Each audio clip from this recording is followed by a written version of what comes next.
Matamgi Manipuri Wari channel asibu tabiriba khwai pumnamakpu taram nokchari. Ngasi muglawbirasi Thamoi Machet kunmari suba tangka. Apen banaitaba miyoi bani. Auba phajaba ahenba khuding aitagi oiningba haibasi hauna sani. Adumoinamak aina apamba khudingmak aigi loina oigani haibadi leite. Pamliba oihanninglibadu oiraktraba matamdani miyoibana asauba saktamda hingchaba olakpasu. Rindana ifing-fingna thoklakpa ubada ingangakna yenglai. Manggolgi machiduda famlaga nanawgi mama amadi mache anidu wari sanaduna leirambani. Taurakliba fibamdu ubada mamana. Ibima, kaidawre? Rinda yam usittana. Ay chalage, hayeng wari sanarse. Machi na amu. Karino ni harisibo, saunariro noibanibo. Nanaw sa thoklaklaga. Ima, chatke sasano, kamlunu. Asi hairamduna amuk changki. Rinda nanawda mamit khana amuktang yenglamlaga prap adum thokre. Khambalak paga amatta nanghawde, mamana. Karino ni tawrisibo, achawbi amta khamlu ni nangbo. As ima chatke sasano yare ba. Asti hairaga masu imungda changki. Karino ne aigi chasingsibo asuk phattabasibo. Denabir hospital gi bed da famlaga nokmi tawna mobile gi screen da yenglaga. Macha. Nearly masu itap-tapna. Thamoi se kainom tawrebo. Kaidawrino. Thamoi da tiki hole. Asingba. Ado macha. Kaigino nangna khara tapna luhongbiyo haise. Dadagi nakti yamna leningrabuna. Adugi nati kaisu. Tamu chawloi baga ay mukhongbuda. Adu sutali. Aduga larik makhasu tamningi. Dadagi nakta leiraga tamna suyay. Dadana nangbu soidana nangna pamlibada thungan ganiye. Asingba. Phagi mali raba nangisi. Mandi. Adu dada ay kainum ta haizage ba. Haizabiyo. Asi hairaga surga haifet yauraga hairai. Haizabiyo. Nangi ngaktani dada se. Haure to mo karan se. Hairo se karan daroiba. Dada saudi saurakan ko. Haidoi di ko harakte base sum koi thoktana leiba. Nirlima iki na hairai. Ay yumda tilakpa numito ada aikoy yumda lakamyan haye. Denabir pisumdo khangsuk sukre aduga kanala ameba. Dam. Hai belui jingay denabir khangsaw galai. Adu ingon na hana haidabagi maram na karigi. Ha? Nang ingon wayam lot ningbro. Lot pa adum lot kiba kadoge. Nupiru kemta khumlakti tumina laikre. Naron doctor na khumbahi troba. Nearly ma itap na. Dada saurakani na khanbagi haidabani. Itap na hairakliba khonjal duda saurambadu aremba tare. Danabir sauba ngamdraduna taptharakle. Kuina saubaga ngamjabanati surama sangna hondoklaga. Macha. Dada wahagi muna tawse. Kuina leiragumsi. Tamucho hongba loiraga hongnaba tawrase. Natragadi dada se leifum khangloi. Dada. How? Ay loina khangi nangna khalido. Dada na soidana nangi ningba thungangani. Ay yumdasu pabungda phajana hagi. Kuina leiraga mana phattaba tawraklabadi madu ay pamde. Nang yaningdabro dada na haise. Ayna lapna leibanina nangbu jaksina senaba sungamde. Tamucho hoina nangbu senade haibani nati. Ay pakali macha. Nirlima nupagi mipaiba pakat pamatau duda itap na. Dada, ay dada na haibadu yaningi. Aduga ay yumdagi mapasa thokti. Mana kasi tawbang ngamloy. Macha, adu haiganu. Yumdani, mana changaklamido. Tamucho hoy di khangbra. Khangde, haidriye ayna. Oh, Aduna takpadi nang ma nungsiri haibani ne. Ai thamage. Sauri ro muktorisina. Nirlima pomli mamai du laithoklaga saudi kaisu tamningbai ni. Danabir nokmi nupi du da yenglaga Phagi tawbani dadana namai du laisilo. Thamage ai. Nupi du gi khonjel da ahong balak pada Danabir monda nga duna famlambadagi masadu iting tingna famlaga Macha kapiro. Nirlima mamai du makuna khumjin khiduna tumina kaplaga laikre. Danabiri papa khana Macha dada lanjareba matungda haireba seba dada damta yengo. Nirlima tumina sum kaplaga lai khangawdana Danabirna haina laurakpada mamai du tapna haigalakduna yenglai. Danabir mamai du humang kaduna lairamba ubada mamit ani ichot-chotna mobile gi screen du yenglaga Dada kaidaurage? Danabir nupi du da yenglaklaga Haw dada kaisu tawdi. Mai du humang kari du kaigiro dada nang kaidaurage? Macha dada kaisu tawdi. Dada peri tawna nupi du na yenglakpaduda upai leita tapli hairai. Haw Macha adumai tawnuse dada nungaite. Adudi kaidaurage hairo.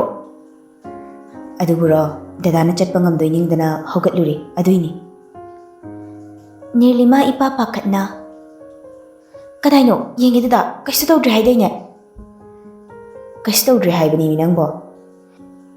Yaro yenge kadaino haibane khongu sokpado. Danabir upai leita makhongda bandage yali du utli.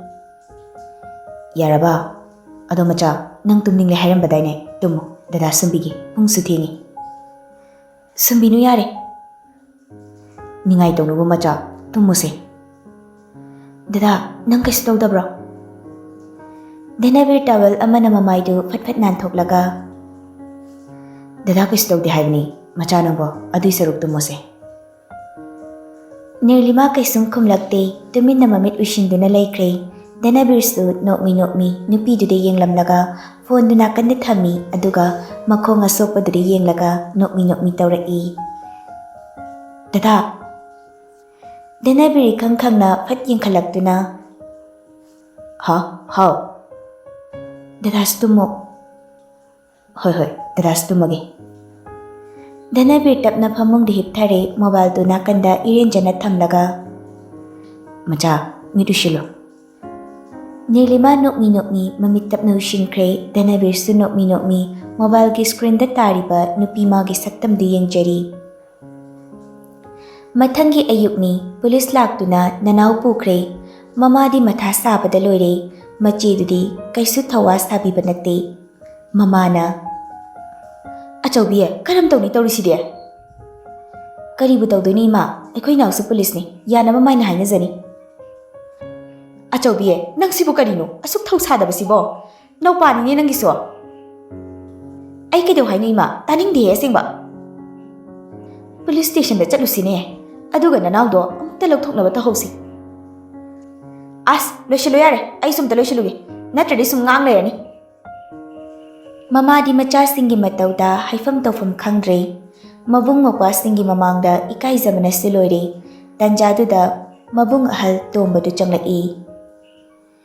Ibima karino ne nanawu police na pukre harisibo ngarang jelakpa nupidusu chatkre haribasna kamaina tawbano. Tacho ai kari haigadabano khangdreda. Nangi nachasingse kharadi hemaliko. Achaubisisu mayum palure sathekta hale. Tawdoribase yamna ludori. Kana chattori police station da. Tacho aiga chaubiga chatlage. Phare tachausu thabak chatkadabani. Ngak haijilakpa yabra yenglage. Asi hairamnaga thokre. Nanaugi machi amadi mama police station da chatnaba loishinba loiraduna gari ngaiduna lei. Danabir mapada call taraktuna samlappa wari kharadi haire manungi oiba wadi haidre. Dhanajitna Bunga adudi ai ibaiga wari sargi mabung luhungba loiraga hongnaba hainarage. Hoi pabung adaina torase laik tambagi wadusu pabungna hudokpiramo. Hoi hoi, ipana yanaba loina silagi. Nama pagi hairi ne. Phone du magi nupida mukpi. Hello, Ima. Hau ne, bungo, nang bu nasado kaisu tawdabro. Yumda lakpa yaradi la'o haisu yade. Ima, yada tawrini. Ima di isa kaisu tawdaba natro. Tawdi. Imaw laklabadi nangi thabakdo tawba yararoi ko. Tanjadada Christina mathakdagi kawrai. Ima, ho pale mima, amta lakpiyo.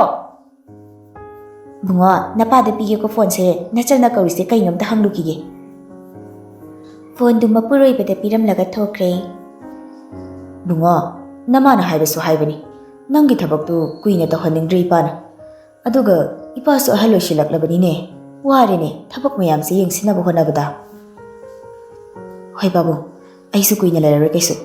Ado, thamlage babu. Phare, thamo.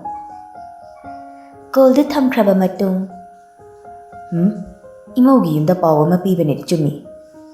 Asi haidina call du tawshili. Hello, Ibai. Wari sana na kitchen dagi thoki. Police station dani, nanaw mama na ngarangi wari du liri, SP du da, nanaw sa tumina famduna lay. Lemba. Ima, nupi mayungi misu laklani hari. Aduga wado kayo haibado khanarase. Constable lamana. Sir, amta changjarake. Chango. Constable da changlaklaga. Sir, nupi mayungi mila hauri, sida changhanjarora. Changalo. Constable dana luchinglaga rinda mama amadi mabung roki punna changlai.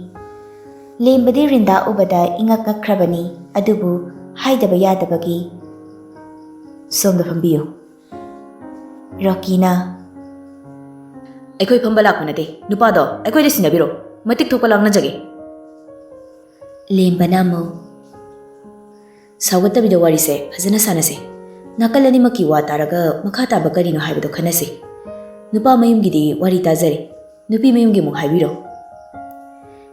Rinda kapli ga tawna onthok na haina drama tawkre, mapido tap taba makai hairei. Mana ibu phabani, aidi ma pamde, leiba sungamloi. Nanaw sauna. Nachinna dugam na thiba. Rocky na nanaw du kinna bob launa hekta thinki, khambalak paganang haude. Lembana constable khara kausinduna khamdokle. Phajana hainase, khut hekta yawbasu phatabra haina khali. Rindagi mama namo. Sir, ichabu mana phabibani, aduga ichagi ijatsu mana lawbikibani. Achumba tawbiyo sir. Nanawgi machena. Kariye, nangi nachagi ijat aigi ipwana lawki kaigiri haiganu. Pung phana laikide aigi yumda. Nakan animakta ungkhatnaba tholakpadagi lembana. Fare. Nupi masanasu leiba ngamloi hairebanina chummi natraga lali haibado khangnanaba medical check amatangdi tawba tare. Nupasu nupisu animak adugi matungina thabak tawrasi. Asi haidina constable kharaga loinana hospital da animak check tawnaba pukre. Nanawna rindagi mamangda fatlep sinduna. Nangna tawrisi kaino? Aina kaidawrage? Atuk ahenba pamba. Airo nanglo ahenba pamnise. Nanaw rindagi usitaba matawda prok chakpa haibada oire. Adubu fathaduna. Rinda. As, kaino khangde, yam hainade. Paisa paibana sariba leiramliba yumlei kairi mataduga. Tilai kubibu chuni ne. Phet lauramnaga chatkre. Nanaw mamit khana rindana chatkiba domda yenghauri. Somdana phone da Elizabeth. Tamocha, kaino haibane suamni sau tawrise. Nang pamise kaino haibnida. Aina kai pami hairage ba tamocha da. Nupi nang nachilna kaliba irang na pamkhalaiba. Soiru ngasi aina nangko. Elizabeth hekta saugalai. Hera, mathau maramdi khangdana aingonda pungang ngang sardana. Tawba yaina ne pangtong tongnu. Hanurido tumina hanuraga layo. Hanuba ina ne nang lawrise. Heroin sabi. Isai da tapta kai niklurabana nungaraba natro. Oh, tamocha na ngasai dagi sau tawrisidi aini isai dang hak niklubagi ore. Laisabi ne ining tawni kusini. Kushiyam na pamro nang ha. Kari, ngak kai di kai. Hau badagi loi phone, nang na tawrido. Naya de hi gatana, nupa na chapaka am lebira manatro. Nupa to pam pam na traba nang. Ai ga se pam traba na traba. Elizabeth mamit managa chap yungkri mana tawba makai hairakpaduda ike kesinana kauraki. Thamocha saarnu ba matung tawjaroi ba. Thamocha na saubada ai nungaite ba. Narega ko china gano yeningde. Nang kayam helabani. Ai na ngang haidana khara free thabasda.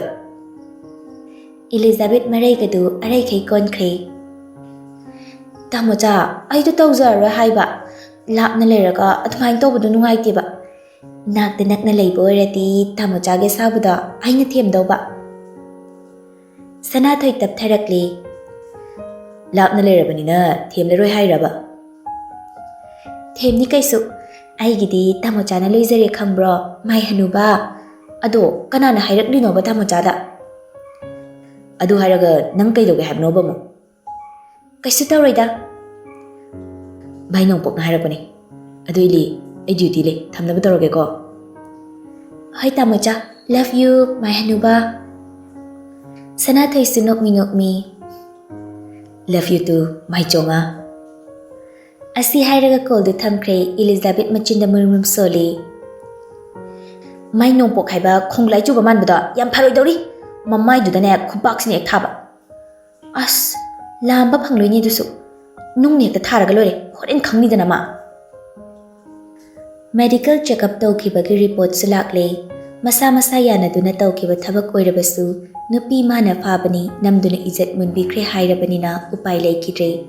Ijat dabi pibada tare. Numidang wairamgi pung 6 phawbagi manungda piba haina yanare. Aduna mayumda lakduna paisa thinaba kanna hotnari. Nanawgi mama kapngang tawduna. Nangna patribase karigino haibani. Nangi tolopki paisado aina lupa ama phawa lawkhibasu nati. Aduna kadai da thamkhibano hayo. Kari man chang leidana kaidana pini haibasu nati. Nangna suk kyamna patribase karigino haibane. Macha nupada mamai mamit khangda makuna sese thazeli machina. Tu oyari imanang su. Angang mingam biduna ne loina thairamnani yam ngambani madu angangdo. Nanaw machira saunu onsilaga. Masipumbase ichena thohanba ngangtani. Ichena ithakirang pambaduna ai sumaduda pushinabu honabada ngasidi ai komda puthare. Aigi abimdi mana ingonda mating pangpirakpa ngangtani. Aise asuk pangluribase kaigino. Ichena haiba yazaramdrabadi aigi nungsibasu manglamloi iralsu manglamloi. Haujiktada hena mayek senglakle makuna pairamba manibu mangal yaudi khanduna thadoklubani adubu haujikti masek mangal ngakta ngairakle. Mamana machegi mamaida khubakna tharaga. Pungnamakse nangna sinba khujing tharang ngakta oire. Hingchabi nangda sikrone. Asuk yamna phattabasibu karino nangbo. As kaino ima aingonda tainarakrise. Nacha nupasina mathong chadraga aingonda tainabiga tawradana.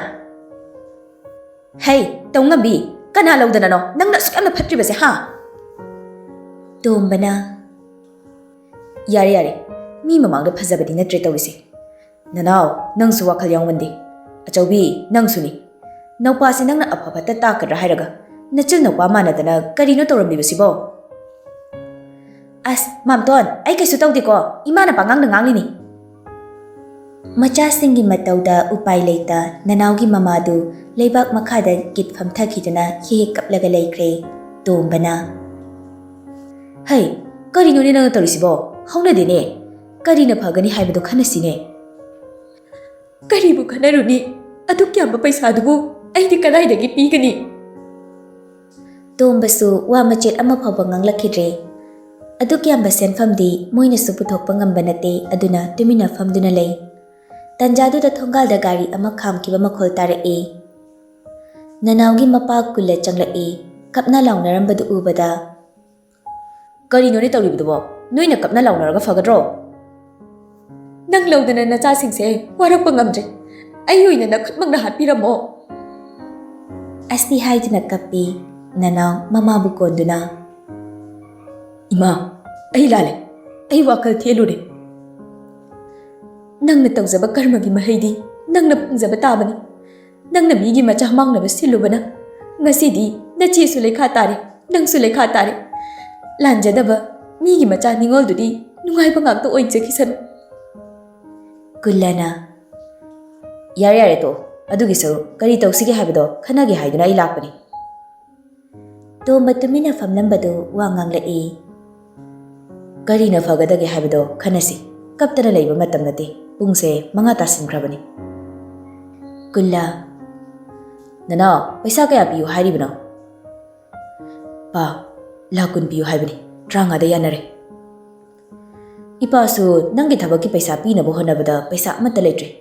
Kamtau sige, hingol se thadoklasi, aduga ipagi da punna leirasi. Tomba namu. Fare fare, adumain toro. Adu natrabadi upai leitre. Kudakta paisa piba ngamdaba mi legadro. Laini ibai adugiri.